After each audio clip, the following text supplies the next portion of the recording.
Hello बच्चों, कैसे हो? Welcome to the channel Eduzone learning solution. आज हम क्या पढ़ेंगे? आपका पार्ट नंबर 2 पढ़ेंगे, जो कि है chapter number 13 AC circuits. Yes, AC circuits का पार्ट 1 अपलोड हो चुका है, तो जिन भी बच्चों ने नहीं देखा है वो जाके देख सकते हैं, ठीक है। ये जो है आपका महाराष्ट्र बोर्ड का कंटेंट है। यहाँ पर जो टेक्स्ट बुक का कंटेंट है उसको पिकअप करूँगा, थोड़ा ट्राई करूँगा बेस्ट वे में जो है, क्योंकि आपके टेक्स्ट बुक में जो भी दिया है थोड़ा बहुत बोरिंग वे में दिया है, जिससे जो है आपको पढ़ने में मज़ा बिल्कुल भी नहीं आएगा। लेकिन मैं ट्राई करूँगा इसको बिल्कुल ही इंटरेस्टिंग बनाने का यहाँ पे। एसी सर्किट का देखो, अगर पार्ट 1 नहीं देखा है आपने तो देख लेना, आप इसके बाद भी देख सकते हो, ठीक है। फिलहाल स्टार्ट करते हैं, आगे बढ़ते हैं। तो रिक्वेस्ट है छोटा सा, जिन्होंने भी अब तक सब्सक्राइब नहीं किया प्लीज़ सब्सक्राइब कर लो यार, थोड़ा सा इतना तो हमारे लिए भी बनता है, थोड़ा सब्सक्राइब कर दो और लाइक करना अगर आपको पसंद आता है तो यहाँ पे हमारा पहला टॉपिक है यहाँ पे AC voltage applied to capacitor, ठीक है। इससे पहले के टॉपिक्स जो है डिस्कस हो चुके हैं, इसलिए बोल रहा हूँ कि ये देखने के बाद उसको भी देख लेना। तो हमने क्या पढ़ा था उसमें, ई और आई का वैल्यू देखा था, समझा था, बहुत जगह पर सॉल्व भी किया था हमने। क्या निकल के आता है आपका ई और आई का वैल्यू? ई का वैल्यू आता है E naught sine omega T. E naught मैंने आपको क्या बताया था, ये जो होता है आपका पीक वैल्यू होता है। किस केस में होता है? जब भी आप ईएमएफ के वैल्यू को चेक करते हो और ये जो है आपका एसी करंट में आप चेक करते हो, तभी आपको E naught into sine omega T से मल्टीप्लाई करना पड़ता है। और ई नॉट वहाँ पे अगर आप ग्राफ में प्लॉट करते हो तो ये इसका पीक वैल्यू होता है, ठीक है। याद आ रहा है कुछ कुछ? चलो, let us consider a capacitor with capacitance C. यहाँ पे कैपेसिटर विद कैपेसिटेंस सी लिया है, connected to AC source. Source कैसा है? यहाँ पे एसी सोर्स है, यानी alternating current with EMF having instantaneous value. ये फिगर आपको दिया है यहाँ पे, an AC source connected to a capacitor, ठीक है। यहाँ पे आपको एक कैपेसिटर से जो है यहाँ पे कनेक्ट किया गया है, ये आपका जो है इंड्यूस्ड ईएमएफ है, यहाँ पे आपका बैटरी है, ठीक है। The current flowing in the circuit transfers charge to the plate. अभी क्या हो रहा है यहाँ पे, करंट जो फ्लो हो रहा है basically positive terminal to negative terminal है। मान लो ये आपका यहाँ पे पॉजिटिव ले लिया, अभी ये कुछ इस तरीके से जो है यहाँ पे फ्लो होगा, समझ में आ रहा है? यहाँ पे क्या हो रहा है, the circuit transfer the charge to the plate of the capacitor which produces a potential difference between the plate। अभी इसकी वजह से क्या हो रहा है, इंड्यूस्ड ईएमएफ यानी पोटेंशियल डिफरेंस जो है पीडी में लिख देता हूँ या ईएमएफ लिख देता हूँ, ठीक है। ये प्रोड्यूस हो रहा है between the plates as the current reverse its direction in each half cycle. अभी मूविंग कॉइल का मैंने आपको कैसे बताया था, अगर ये जो है 180 डिग्री का मूवमेंट करेगा तो पहले 180 डिग्री में कैसा होगा, माइनस होगा, तो नेक्स्ट हाफ रिवॉल्यूशन में कैसा होगा, पॉजिटिव हो जाएगा, ठीक है। ये साइकिल आपको मैंने बताया था, ठीक है, पीरियोडिक साइकिल में आपको बताया था ये कैसे, मतलब हाफ रिवॉल्यूशन में निगेटिव है तो अनदर हाफ रिवॉल्यूशन में वो पॉजिटिव हो जाता है। एसी जनरेटर का जो डायग्राम है, अगर जिन्होंने नहीं देखा है वो एसी जनरेटर का डायग्राम देख सकते हो। आइडिया आ जाएगा कि कॉइल जो है हाफ रिवॉल्यूशन के लिए निगेटिव होता है, उसके नेक्स्ट हाफ रिवॉल्यूशन के लिए पॉजिटिव होता है, यानी half cycle basically. The capacitor is alternatively charge and discharge. Alternatively charge होता है, डिस्चार्ज होता है। अभी हमारा क्या फॉर्मूला आता है यहाँ पे, Q is equal to C V आता है ना। अभी Q is equal to C V कैसे आया आपको पता है ये। अभी आप एनर्जी लिखते हो यहाँ पे, ठीक है। एनर्जी जो होता है आपका वो क्या होता है, W आपका जो होता है ये I स्क्वायर RT होता है, यानी QV होता है आपका, ठीक है। QV होता है, क्या होता है आपका, QV होता है। अभी आप जो है यहाँ पे कैपेसिटेंस को मल्टीप्लाई करोगे तो आपको क्या मिलेगा, CV मिलेगा। क्या मिलेगा यहाँ पे, यहाँ पे V इज इक्वल टू आप क्या लिखोगे, Q अपॉन C लिखोगे। V का फॉर्मूला क्या है यहाँ पे, IR है, IR है, ठीक है, IR है। Q का फॉर्मूला क्या है, IT है, IT है। I से I कैंसिल कर देंगे। हम लोग कैसे लिख सकते हो इसे, यहाँ पे R is equal to T upon C भी लिख सकते हैं ना, समझ में आया? या फिर T इज इक्वल टू जो है R इंटू सी भी लिख सकते हैं, ये बात की बात है, लेकिन आप यहाँ पे समझ जाओ Q इज इक्वल टू सी भी होता है। जैसे एक फार्मूला हमारा होता है Q is equal to I T भी होता है, बराबर। Q is equal to I T भी होता है, तो आप यहाँ पे कैसे लिख सकते हो, या तो फिर C V is equal to I T इस तरीके से इक्वेट भी कर सकते हो, इसको C V is equal to I T भी कर सकते हो यहाँ पे। आपको क्या मिलेगा यहाँ पे, V is equal to Q upon C मिल जाएगा। क्लियर हुआ यहाँ तक? क्लियर, एकदम ऑल क्लियर। कुछ भी डाउट है तो आप पूछ सकते हो कमेंट सेक्शन में। पहले पूरा देखो, वीडियो को समझ लो, उसके बाद जो है आप टॉपिक वाइज जो कहाँ पे प्रॉब्लम आता है तो पूछ सकते हो। अभी हम लोग आते हैं यहाँ पे इंस्टेंटेनियस वैल्यू को कैसे कैलकुलेट करना है। तो I का वैल्यू क्या होता है, क्यू अपॉन टी होता है, तो D Q by D T करेंगे यहाँ पे, है ना। सो क्यू का वैल्यू क्या है, क्यू का वैल्यू सी वी है। सो सी वी जो है हम यहाँ पे सब्स्टिट्यूट कर देंगे, है ना। वी यानी इंड्यूस्ड ईएमएफ एक ही हो गया आपका। सो वी लिखो या ई लिखो, कोई फर्क नहीं पड़ता। सो ई का वैल्यू सब्स्टिट्यूट कर दिया हमने, क्योंकि हम किस में पढ़ रहे हैं, एसी सर्किट में पढ़ रहे हैं। सो ई नॉट साइन ओमेगा टी लिख देंगे, है ना। ई नॉट साइन ओमेगा टी लिख देंगे यहाँ पे, तो हमें क्या मिल जाएगा यहाँ पे, C E naught cos omega T dot omega मिलेगा, है ना। क्योंकि यहाँ पे क्या हो रहा है, हम लोग यहाँ पे बेसिकली क्या कर रहे हैं, यहाँ पे ये देखो ई का वैल्यू तो समझ में आया, कहाँ से डाल दिया हमने, है ना। सो साइन का कॉस हो जाएगा यहाँ पे ओमेगा टी। जैसे अगर आप साइन एक्स को साइन स्क्वायर एक्स या साइन एक्स को आप डिफ्रेंशिएट करते हो, तो आप वेरिएबल को भी डिफ्रेंशिएट करते हो ना। सो यहाँ पे क्या मिल जाएगा टर्म आपको, यहाँ पे टर्म आपका क्या रहेगा, C E naught cos omega T into omega, है बराबर। सो उसके बाद क्या करोगे आप लोग, इसको कैसे सब्स्टिट्यूट कर सकते हो, 1 अपॉन ओमेगा से सब्स्टिट्यूट कर सकते हो। आपका जो ई नॉट का वैल्यू है उसको आप क्या सब्स्टिट्यूट कर सकते हो, यहाँ पे E naught upon 1 upon omega C लिख सकते हो, सी का जो वैल्यू है। सो क्या मिल गया आपके पास यहाँ पे, E naught 1 upon omega C into cos omega T. Clear, नहीं समझ में आ रहा है तो कॉपी में लिखते जाओ, साथ साथ में करते जाओ, आपको समझ में आ जाएगा कि कैसे सब्स्टिट्यूट हुआ वहाँ पे। सो उसके बाद आई का वैल्यू क्या लिखेंगे हम लोग, आई का वैल्यू क्या लिखेंगे हम लोग यहाँ पे, देखो यहाँ पे I is equals to Q upon T होता है, बराबर। समझ में आया, आई इज इक्वल्स टू क्या होता है आपका, एक तो क्यू अपॉन टी होता है, दूसरा एक और होता है आपका Q is equals to I T हो गया, दूसरा होता है वी अपॉन आर होता है। सो आर का वैल्यू जो है मैं बता चुका हूँ आपको सब्स्टिट्यूट करके, क्या होता है 1 अपॉन ओमेगा सी होता है। याद आ रहा है, आर का वैल्यू जो है ये मैं बता चुका हूँ आपको वीडियो में पहले भी। सो ये आ गया आपका यहाँ पे sign omega T plus pi by 2 लिख सकते हैं ना, कॉस ओमेगा टी को, क्योंकि साइन पाई बाई 2 प्लस कुछ भी रहेगा तो आपका कॉस में कन्वर्ट हो जाएगा, क्योंकि वो वहाँ पे क्या कर रहा है, फर्स्ट क्वाड्रेंट से सेकंड क्वाड्रेंट पे मूव कर रहा है। एक्सिस जो है यहाँ पे, एक्सिस नहीं बेसिकली बोलेंगे, क्वाड्रेंट चेंज हो रहा है ना। So the current will be maximum when sine omega T plus pi by 2 is equal to 1।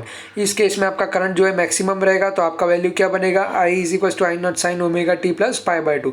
जो ई के लिए बनेगा वही यहाँ पे आई के लिए भी बनेगा। तो सेम ड्रॉ किया है, ये सेम डायग्राम, बिल्कुल सेम डायग्राम हमने देखा हुआ है यहाँ पे, ठीक है। ई नॉट और आई नॉट का देखा था हमने, ठीक है। सो लास्ट के वीडियोज़ में भी देखा हुआ है। इसमें क्या होता है बेसिकली, आपका जो यहाँ पे पीरियडिक मूवमेंट है, जो पैटर्न है, जो स्ट्रक्चर है ग्राफ का, वो सेम होता है आपके ई नॉट एंड आई नॉट के वैल्यू के लिए, ठीक है। इनके लिए सेम होता है, लेकिन वैल्यूज़ जो है वो डिफर करता है, थोड़ा बहुत कम ज़्यादा होता है। तो उस केस में आपका डायग्राम जो है, यहाँ पे जो ग्राफ है उसका जो वेव है वो थोड़ा बहुत ऊपर नीचे होगा, लेकिन स्ट्रक्चर आपको बिल्कुल क्या सेम ही मिलेगा यहाँ पे, बराबर। पाई बाई 2 पाई का वैल्यू यहाँ पे देख पा रहे हो, यहाँ पे जो है आपके ई और आई वर्सेस ग्राफ में ओमेगा टी के वैल्यूज़ यहाँ पे जो है सब्स्टिट्यूट किए गए हैं। चलो अगला आता है फेजर डायग्राम। सो फेजर डायग्राम में हमने समझा था ओमेगा टी जो होता है आपको ऐड करना पड़ता है।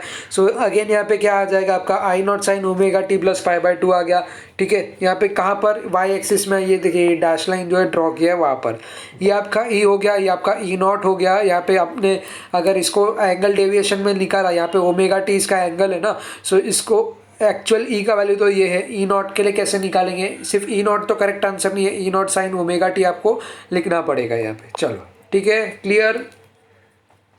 इसका भी फेजर डायग्राम का एक्सप्लेनेशन हम लोग देख चुके हैं पहले भी, लेकिन बहुत ये इजी है समझने के लिए।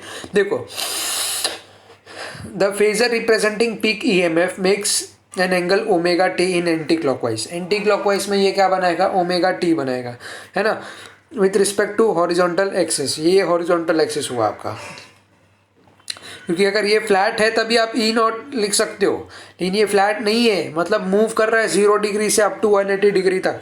तो आपको जो है साइन ओमेगा टी का जो भी वैल्यू है वो वहाँ पे सब्स्टिट्यूट करना पड़ेगा। क्लियर हुआ। आगे क्या है, as current leads the voltage by 90 degree the phasor representing I naught is turn 90 degree anticlockwise with respect to phasor representing E M F E naught. The projection of these phasors on the vertical axis give instantaneous value of E and Y I। अभी आते हैं capacitive reactance पे। Again are का वैल्यू क्या, 1 upon omega सी आता है। आई is equals to क्या होता है, वी अपॉन आर होता है, क्योंकि वी का वैल्यू क्या होता है, V is equals to I R होता है। क्लियर। सो ये कहाँ से आया, समझ में आया। यहाँ पे साइन हमने ऐड किया, क्योंकि अगर यहाँ पे हम लोग इस तरीके से लिखते ना, E is equals to E upon 1 upon omega C, तो कोई दिक्कत वाली बात नहीं है, ये करेक्ट है। लेकिन अगर मैं ई नॉट लिख रहा हूँ क्योंकि मैं अल्टरनेटिंग करंट में इसको चेक कर रहा हूँ ना, सो ई नॉट लिखूंगा तो साइन ओमेगा टी प्लस उसका फेस भी चेक करना पड़ेगा, omega T plus pi by 2 लिख दूंगा यहाँ पे, बराबर समझ में आ रहा है, क्लियर है। तो वैल्यू क्या आएगा, I naught sine omega T plus pi by 2 आ जाएगा यहाँ पे। सो आपने कंपेयर किया तो एक्स ये बेसिकली आपका जो है आर ही है, ये जो एक्स सी लिखा हुआ है ना, ये आपका क्या है, ये कैपेसिटर है, कैपेसिटिव रिएक्टेंस है बेसिकली। सो आप इसको रेजिस्टेंस बोलो, रेजिस्टेंस ऑफर्ड बाय कैपेसिटर, तो रेजिस्टेंस ही है ये एक्चुअली। सो 1 अपॉन ओमेगा सी, जो इतनी देर से मैं आपको यहाँ पे बता रहा हूँ कि एक्स का वैल्यू क्या है, वो 1 अपॉन ओमेगा सी है, which applies to the frequency of AC supply. The function of capacitive reactance is purely capacitive circuit is to limit the amplitude of the circuit similar to the resistance in purely resistive circuit। यहाँ पे आते हैं हम लोग reactance और resistance में जो difference है वो देखते हैं। यहाँ पे रेजिस्टेंस जो होता है इक्वली इफेक्टिव होता है आपके AC और DC के लिए, बट आपका रिएक्टेंस जो होता है ये अफेक्ट होता है, ठीक है, ये रिड्यूस होता है, but energy is not consume. यहाँ पे एनर्जी कंज्यूम नहीं होगा, हीट एनर्जी जो है वो हीट जो है वो जनरेट नहीं होगा। The energy consumption by a coil is due to its resistive component. Second point क्या है रेजिस्टेंस का, its value is independent of frequency. ये जो है इंडिपेंडेंट वैल्यू है, इंडिपेंडेंट वैल्यू मतलब ये डिपेंडेंट नहीं है basically on the frequency of AC, ये इंडिपेंडेंट है from the frequency of alternating current. Clear. अगर मैं बोलता हूँ आपको, देखो ध्यान से देखना, I is equal to VR, पूरा गेम इस पर ही है, ये समझ जाओ, पूरा सब समझ जाओगे। ये DC के केस में लिख सकते हैं, डायरेक्ट करंट के केस में। जैसा मैं बोलता हूँ आपको, अल्टरनेटिंग करंट आपका थोड़ा कॉम्प्लेक्स होता है क्योंकि इसमें आपको फेज चेक करना पड़ता है हर एक पॉइंट पे, है ना। फेजर डायग्राम हम क्यों पढ़ते हैं, हम पढ़ते इसलिए ताकि हम लोग फेज का वैल्यू जो है चेक कर सके, हर एक पॉइंट पे चेक कर सके। अभी यहाँ पे ये जो रिएक्टेंस होता है या फिर ये जो आपका रेजिस्टेंस होता है which is offered by your capacitor और कैपेसिटिव रिएक्टेंस, है ना। सो इसको आप रेजिस्टेंस का वैल्यू डायरेक्ट सब्स्टिट्यूट नहीं कर सकते। अभी क्या सब्स्टिट्यूट करेंगे अगर ये सब्स्टिट्यूट नहीं कर सकते तो? अभी अल्टरनेटिंग करंट का केस है, यहाँ पे थोड़ा सा बता देता हूँ आपको। जैसे हमने देखा एक्स ऑफ सी, ये कुछ नहीं है बल्कि आपका जो है resistance applied by offered by या अप्लाइड बाय हम क्या बोलेंगे, आपका रिएक्टेंस या कैपेसिटर बोलेंगे। सो इस केस में क्या होता है, हम लोग 1 अपॉन ओमेगा सी लिखते हैं यहाँ पे। ये 1 अपॉन ओमेगा सी क्या होता है, ये तो आपका एंगुलर फ्रीक्वेंसी हो गया ओमेगा।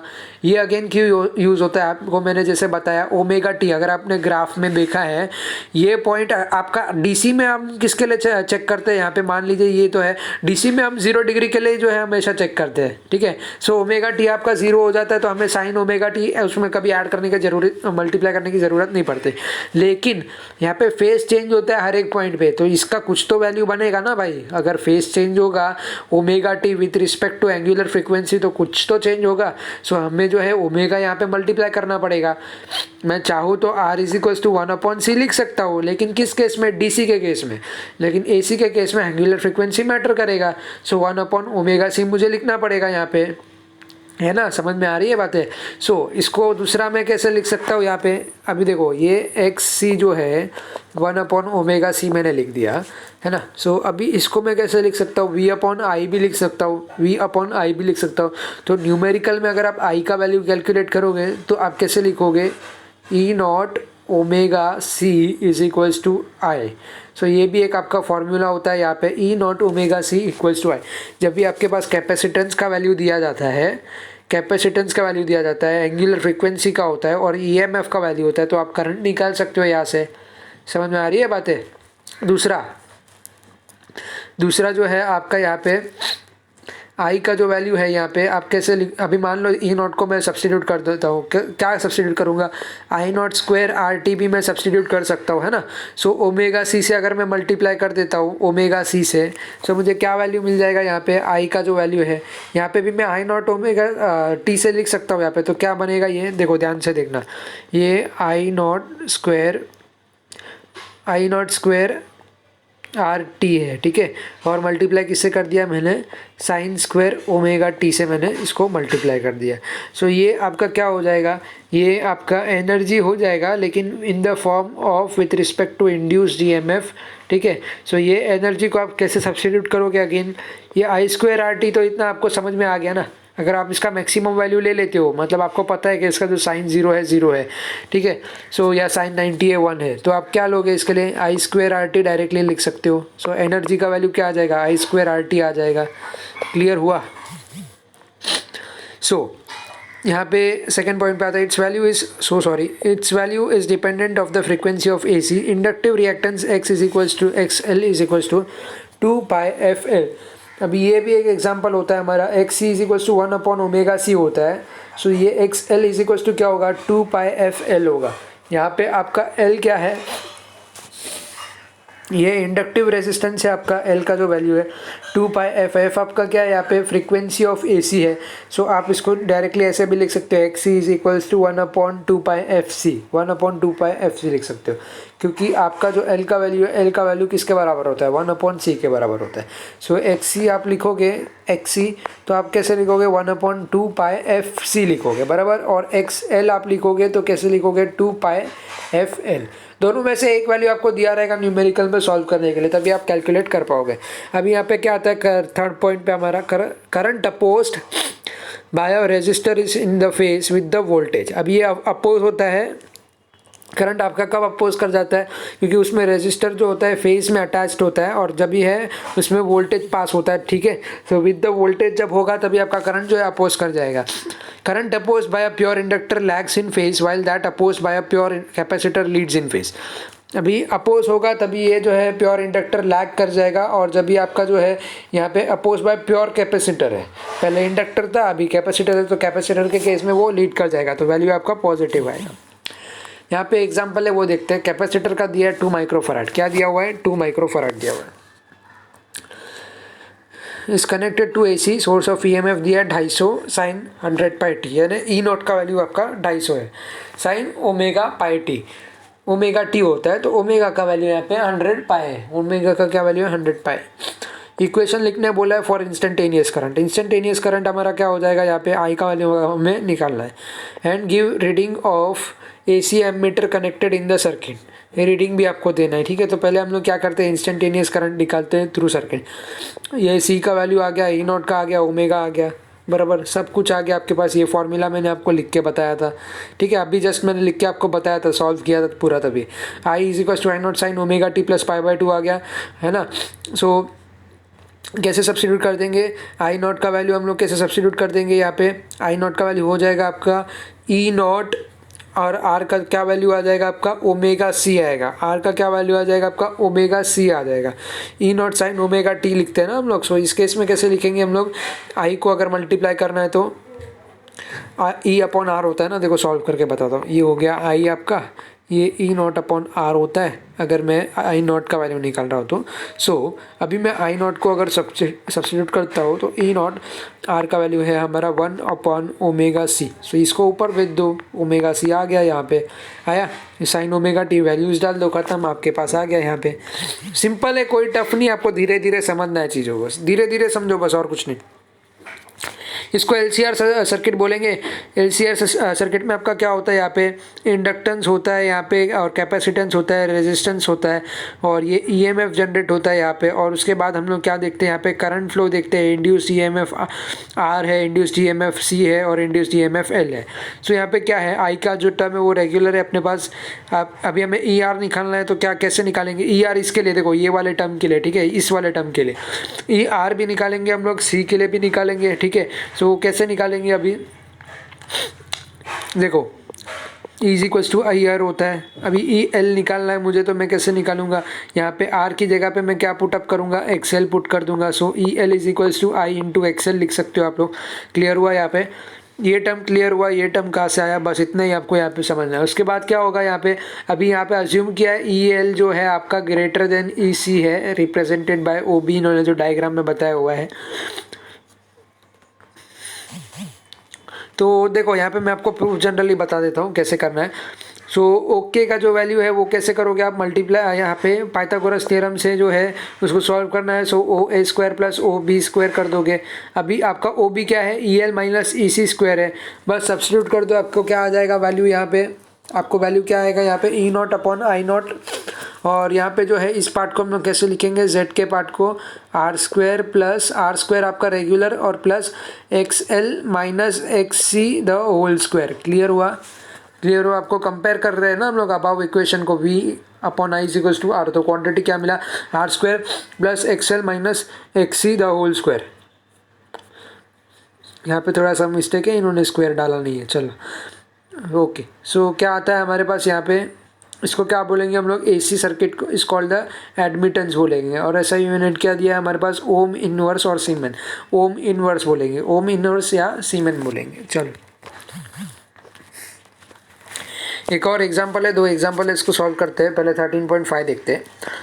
देखो यहाँ पे इंडक्टर का वैल्यू आपको 100 यूनिट दिया हुआ है, ठीक है, 100 मिली हेनरी बोल लो, कुछ भी बोल लो, ठीक है। 25 माइक्रोफैराड कैपेसिटर दिया हुआ है, 15 ओम रेजिस्टर्स, आर का वैल्यू दिया है, R connected in series to 120 volt 50 hertz AC source. Calculate करने पहले इंपेडेंस हम लोग कैलकुलेट करेंगे ऑफ द सर्किट। इंपेडेंस यानी हम लोग क्या कैलकुलेट करेंगे इस केस में, देखो यहाँ पे रेजोनेंस जो है जेड का वैल्यू वो कैलकुलेट करेंगे। सो रेजोनेंस का जेड का वैल्यू कितना दिया है, 15 दिया है, क्योंकि Z is equals to R है इस केस में, है ना। दूसरा आपको क्या निकालना है, आपको करंट एट रेजोनेंस निकालना है, यानी आई आर एम एस निकालना है। तो E R M S upon R कर देंगे। ई आर एम एस का वैल्यू दिया हुआ है 120 वोल्ट दिया है, अपॉन क्या करेंगे रेजिस्टेंस का 15 जो कैलकुलेट किया हुआ है, 8A आ गया यहाँ पे। उसके बाद आपको क्या करना है, रेजोनेंट फ्रीक्वेंसी करना है। रेजोनेंट फ्रीक्वेंसी के लिए आप कैसे कर सकते हो, यहाँ पे फ्रीक्वेंसी का वैल्यू हमारे पास है 1/2 अंडर रूट एल सी, ये वैल्यू है अपने पास, ठीक है। समझ में आ रहा है ये वैल्यू कहाँ से है, ये एफ का वैल्यू है यहाँ पे।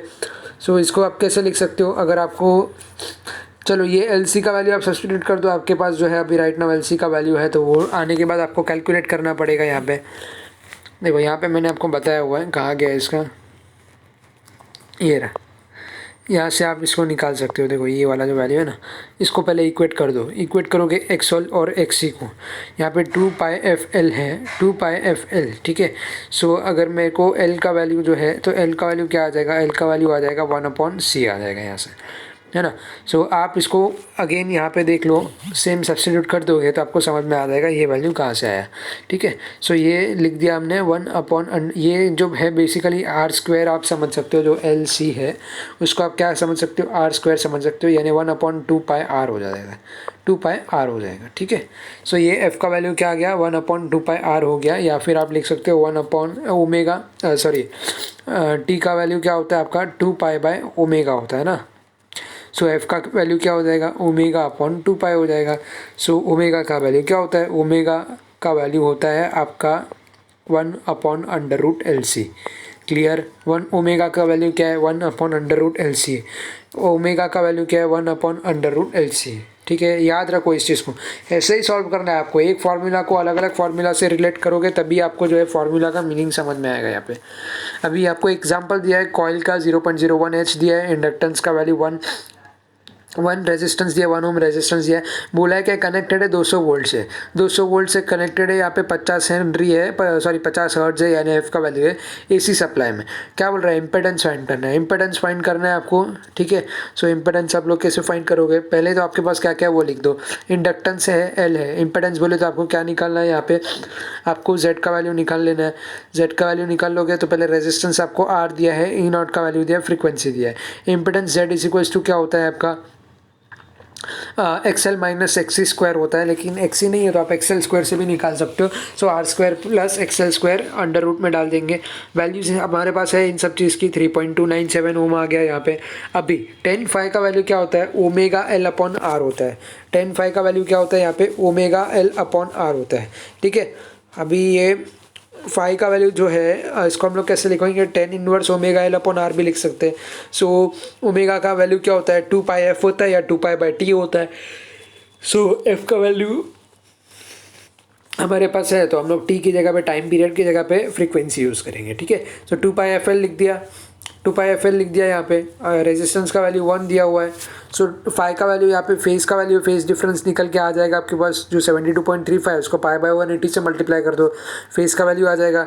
अभी हमारे पास क्या है यहाँ पे, टाइम लैग निकालना है ना हमें, टाइम लैग यानी टी इज इक्वल्स टू क्या करोगे आप लोग, 5/, ओमेगा करोगे, फाई अपॉन क्या करोगे, ओमेगा करोगे। सो फाई का वैल्यू क्या है मेरे पास 72.35 इंटू पाई है, और उसके नीचे क्या है, ओमेगा का वैल्यू क्या है अपने पास 100 इंटू 2 पाई इंटू 50 कर दिया। ओमेगा का वैल्यू डाल दिया, ओमेगा का वैल्यू डाल दिया यहाँ पे, जो आपका 2 पाई बाई टी होता है उस हमने क्या कर दिया 2 पाई इंटू एफ कर दिया। यहाँ पे देखो ये रहा आपका 2 पाई इंटू एफ का वैल्यू डाल दिया। सो 2 पाई इंटू 180 इंटू 50 किया तो आंसर आ गया हमारे पास 0.004, है ना। समझ में आया। इसको आपको प्रैक्टिस करना पड़ेगा, इजीली समझेगा। अगर आपको चाहिए कि एक्सरसाइज का भी सम को सॉल्व करूँ फटाफट तो वो भी आपको करके दे सकता हूँ। अब इम्पेडेंस ट्रायंगल पे आते हैं। इम्पेडेंस ट्रायंगल यही जो हो गया आपका, मैंने बताया था ना आपको, R square plus X L minus X C का इस तरीके से स्क्वायर करके हम लोग अंडर रूट निकालते हैं। ये आपका z हो गया, इम्पेडेंस का वैल्यू हो गया यहाँ पे। तो ये वही हो गया, ये फेज उसमें हमने ऐड कर दिया और कुछ भी नहीं है, बाकी सेम है सब। तो z का वैल्यू यहाँ पे आया, ठीक है। इसका प्रूफ एक्चुअली मुझे आगे दे देना चाहिए था प्रीवियस स्लाइड पे, लेकिन कोई बात नहीं। चलो ये आ गया आपका x अपॉन आर, 10 फाई का वैल्यू है, 10 फाई का वैल्यू है। सो ये r अपॉन आर वही हो गया आपका, कैंसिल करके 1 हो जाता है यहाँ पे, है ना। ये कैंसिल करके 1 हो जाता है अगर आपका वैल्यू जो है सेम है। सो आपका क्या होता है 1 अपॉन √3, 1√3 नॉट डिफाइंड, है ना, एन डी। सो ये आपका कौन सा होता है 0, 45, 60, उसके बाद आपका क्या आता है 0, 30 आएगा पहले, 45 आएगा, बाद में 60 आएगा। सो 0 के लिए तो 0 ही है अपने पास। सो देखो एक और बार आपको लिख के दिखा देता हूँ, 1 अपॉन √3, 1√3 एन डी, ठीक है। ये एन डी लिख दिया, ये 0 आ गया, ये 0, 30, 45, 60 और 90 के लिए। सो हमारे पास एंगल कितना आ जाएगा 45 डिग्री आ जाएगा। ये एंगल क्या हो जाएगा आपका फेस का 45 डिग्री हो जाएगा। क्लियर हुआ, 45 हर केस के लिए अलग अलग होगा। चलो आगे आते हैं हम लोग, पावर इन एसी सर्किट देखेंगे। पावर इन एसी सर्किट का क्या होता है, देखो डीसी सर्किट के लिए पावर जो होता है वो product of voltage and current होता है ना। यहाँ पे पावर क्या होता है P = VI होता है, P = VI होता है, ठीक है, ये पावर होता है। लेकिन एसी सर्किट के लिए वैल्यू और वोल्टेज जो है हमेशा एट एवरी इंस्टेंट पावर जो है यहाँ पे चेंज होता है, तो हमें इंस्टेंटेनियस वोल्टेज और इंस्टेंटेनियस करंट को कैलकुलेट करना पड़ता है। सो इंस्टेंटेनियस हम लोग कैसे निकालते हैं यहाँ पे, सो अगर मुझे आई का वैल्यू कैलकुलेट करना है तो मैं कैसे करूँगा, I0 sin ओमेगा टी करूँगा, ठीक है ना, ओमेगा टी करूँगा यहाँ पे। ये मेरा इंस्टेंटेनियस करंट हो गया। इंस्टेंटेनियस इंड्यूस्ड ईएमएफ या इंस्टेंटेनियस वेलोसिटी भी हम वैसे ही निकाल सकते हैं। सो यहाँ पे P का वैल्यू लिख देंगे, P = VI, ये स्क्वायर कर देंगे यहाँ पे। सो P का वैल्यू क्या आता है हमारे पास, work done by EMF on the, so P = charge in one so Q upon T हम लोग लिखते हैं ना। सो Q अपॉन T लिखेंगे, charges in one cycle work done. So W upon T लिखेंगे, ये चार्ज इन वन साइकिल का हो गया। इंटीग्रेट कर दो P अपॉन T को, P dt हो गया ना बेसिकली, P dt आपका एनर्जी हो गया। सो उसके बाद क्या करेंगे हम लोग यहाँ पे, एनर्जी अपॉन टी आपका पावर होता है ना। सो ये इंटीग्रेट करो Z/T, यहाँ पे सब्स्टिट्यूट कर दो वैल्यू। उसके बाद ये जो है हमेशा याद रखो यहाँ पे E0 और I0 है, इंटीग्रेट करते बाहर आ जाएगा क्योंकि वो आपका कॉन्सेप्ट है। अंदर क्या बचेगा आपका एंगुलर फ्रिक्वेंसी का टर्म बचेगा, बस फिर उसी को आपको इंटीग्रेट करना है। अभी sin स्क्वायर ओमेगा टी को आप जो है यहाँ पे इंटीग्रेट कर दो सिंपली। तो sin स्क्वायर ओमेगा टी का आपको क्या मिल जाएगा, जब आप सब्स्टिट्यूट कर दोगे 0 to T तक का वैल्यू। सो 0 to T तक का वैल्यू जो आप सब्स्टिट्यूट करो आपको वैल्यू आ जाएगा T/2। तो आपका आंसर क्या आ गया यहाँ पे, E0 अपॉन √2 और यहाँ पे इंटू I0 अपॉन √2। सो जब भी आप मल्टीप्लाई करोगे P = P एवरेज, सो ERMS इंटू IRMS आपको कैलकुलेट करना पड़ेगा। RMS का वैल्यू हमेशा 1 अपॉन √2 से उसके पीक वैल्यू से उसको मल्टीप्लाई कर देना है। सो P को हम लोग क्या बोलते हैं, अपैरेंट पावर भी बोलते हैं इस केस में। अभी ज़्यादा टाइम नहीं लूँगा आपका, फटाफट खत्म करता हूँ क्योंकि इसमें देखो आपको सब चीज़ का प्रूफ दिया हुआ है। सो ये बेसिक है। अभी क्या है यहाँ पे, average power associated with an inductor, ये विथ एन इंडक्टर है। सो अगेन सेम लिख दोगे आप लोग, क्या लिखोगे, E = E0 sin omega T. So I का वैल्यू कैसे लिखोगे, ओमेगा टी -π/2 ले लो या +π/2 ले लो, कोई फर्क नहीं पड़ता है। P = VI हो गया। अभी आप पूछोगे P = VI कैसे हो गया, तो P का वैल्यू क्या होता है, ये देखो P VI लिख दिया, I²R होता है ना, P का वैल्यू I²R होता है। या फिर हम ऐसे बोल सकते हैं ये energy I²R T upon T होता है, यानी एनर्जी अपॉन टाइम होता है। सो P = एनर्जी अपॉन टाइम भी होता है, I × V भी होता है। अभी कुछ केसेस में क्या होता है यहाँ पे, half C V square upon T भी होता है कुछ कुछ केसेस में, C V square upon T भी होता है, ये भी आपका पावर का ही वैल्यू होता है। तो ये सब वैल्यू आपको जो है पता होना चाहिए। यहाँ पे हमने सब्स्टिट्यूट कर दिया, माइनस में आ जाएगा वैल्यू -5/2 है, तो वर्क डन अपॉन टाइम लिखेंगे। अगेन क्या करना है, आई नॉट को बाहर ले लेना है, अपॉन 2 आपका जो भी है। सो अंदर क्या बचेगा, 2 sin omega T cos omega T बचेगा यहाँ पे, 2 sin omega T cos omega T बचेगा ना। यहाँ पे आपका क्या क्या है, साइन ओमेगा टी, इसको इंटीग्रेट करोगे तो क्या मिलेगा, इंटीग्रेट करोगे आप sign omega T cos omega T को तो 2 sin omega T cos omega T मिलेगा। अगेन यहाँ पे साइन 2 ओमेगा टी, इसको सब्स्टिट्यूट कर दो। साइन 2 ओमेगा टी को आप कैसे लिख सकते हो, cos 2 omega T upon 2, integrate कर दिया ना आपने, इंटीग्रेट कर दिया तो ये वैल्यू आया, उसके बाद आपको एवरेज वैल्यू 0 आ जाएगा। क्लियर। तो एवरेज पावर हमेशा क्या होता है, कंप्लीट साइकिल ऑफ एसी का 0 होता है, एवरेज पावर हमेशा 0 होता है। चलो अभी average power associated with capacitor, तो अगर उसके लिए 0 है तो इसके लिए भी 0 ही होगा ना, क्योंकि ये क्या डायरेक्टली प्रोपोर्शनल है। सो यहाँ पे देखो वर्क डन अपॉन टाइम हो गया, बहुत इजी है, कुछ भी नहीं है इतना। अभी मैं बार बार आपको बताऊंगा तो आपको भी बोर होने लगेगा, इसलिए फिर आप बोलोगे कमेंट में कि बोर हो रहा है, आप रेडी करते जा रहे हो, वैसा सीन हो जाएगा अपन में। सो यहाँ पे क्या हो जाएगा, P = VI है, यहाँ पे VI हम लोग DC के केस में लेते हैं, अभी AC के केस में कैसे लेंगे, E0 sin omega T into I0 cos omega T ले लेंगे। तो क्या मिल जाएगा मुझे, E0 I0 ले लिया, sin omega T cos omega T, इसको इंटीग्रेट कर दो, यहाँ पे सेम हो जाएगा। sin omega T cos omega T को आप कैसे लिखोगे, वो पहले वाला प्रीवियस प्रूफ कैसे लिखोगे आप, उसको sin 2 ओमेगा टी लिखोगे, बाद में उसको इंटीग्रेट कर सकते हो, वहाँ पे इंटीग्रेट करोगे तो आपको वैल्यू अगेन वहाँ पे कैसा आ जाएगा, टी देखो ये वाला आपको समझ में आया ना, यहाँ पे कैसे हुआ, ये ये वाला सब्स्टिट्यूट कर दोगे यहाँ पे वैल्यू, तो इसका वैल्यू 0 है यहाँ पे, तो उसका भी वैल्यू 0 आ जाएगा, गेम ओवर हो जाएगा। तो ये सिंपल ही टॉपिक है और ये इंपॉर्टेंट भी है एक्चुअली देखने जाओ तो। सो आपको average power supplied to an ideal capacitor by source over a complete cycle of AC is also 0। सो आपको एवरेज पावर जो है कैपेसिटर के केस में भी जो है वो 0 मिलेगा आपको, और इंडक्टर के केस में जो है वो भी आपको जो है 0 मिलेगा यहाँ पे, क्योंकि दोनों directly proportional to each other है। तो भाई हमारा यहाँ पे जो है एक लास्ट पार्ट है, डी पार्ट, इसको हम लोग कर लेते हैं, उसके बाद आपका जो है ओवर हो जाएगा ये। चलो अभी हम लोग देखते हैं LCR सर्किट में। LCR सर्किट में एक सेकेंड ना, ये LCR सर्किट में हमने किया है शायद तक या नहीं किया है, मुझे भी ध्यान नहीं आ रहा, मैं एक बार आपको बस देख लेता हूँ, मे बी ये स्लाइड जो है रिपीट ना हुआ हो। AC circuit containing resistance inductance and capacitance, अच्छा वो ये अलग है राइट। चलो तो सर्किट डायग्राम सेम ही है, जो प्रीवियस स्लाइड अभी हमने देखा उसका सर्किट डायग्राम जो है यहाँ पे सेम ही है, तो कुछ हद तक वैल्यू जो है सेम ही है। यहाँ पे एनर्जी अपॉन टाइम ले लिया, टाइम साइकिल ले लिया, और यहाँ पे क्या आ जाएगा, इसको हम लोग अभी सब्स्टिट्यूट करेंगे यहाँ पे, तो sin² ओमेगा टी ये वाला टर्म आएगा, इंटीग्रेट करना बाकी है, इंटीग्रेट कर दो। इंटीग्रेट करोगे तो क्या मिलेगा, यहाँ पे cos phi dt को बाहर ले लेंगे, sin² ओमेगा टी प्लस और माइनस sin phi को बाहर लेंगे, cos ओमेगा टी। दो केस होगा ना यहाँ पे, पहले इसको भी इंटीग्रेट करना पड़ेगा, फिर उसके टर्म को भी इंटीग्रेट करना पड़ेगा। सो इंटीग्रेट करो, यहाँ पे वैल्यू आ जाएगा t/2 आ जाएगा, फिर उसके बाद I0 t अपॉन टी लिख दो यहाँ पे, cos phi t/2 plus sin phi 0, यहाँ पे t/2 का वैल्यू 0 रख दो, cos 0 जो है आपका t/2 मिल जाएगा, लेकिन sin 0 जो है आपका पूरा 0 ही हो जाएगा यहाँ पे। सो क्या मिल गया आपको, P average ERMS into IRMS into cos phi। यहाँ तक समझ में आया। पावर फैक्टर निकालना है, कैसे निकालेंगे पावर फैक्टर का यूनिट देखो हमेशा वो कांस्टेंट होता है, तो cos phi का आपको खाली एक वैल्यू मिलेगा, cos phi। तो यहाँ पे true power upon apparent power आ जाएगा, R/R² plus XL minus XC² होगा अंडर रूट के अंदर। सो पावर फैक्टर हम लोग कैसे लिखते हैं, R अपॉन यानी कि रेजिस्टेंस अपॉन इम्पेडेंस लिखते हैं। So XL is always equals to your XC, so R/R is always 1, so phi is equals to 0। So आपका phi का वैल्यू क्या है, when sin is equals to 1 your phi is equals to 90 degree.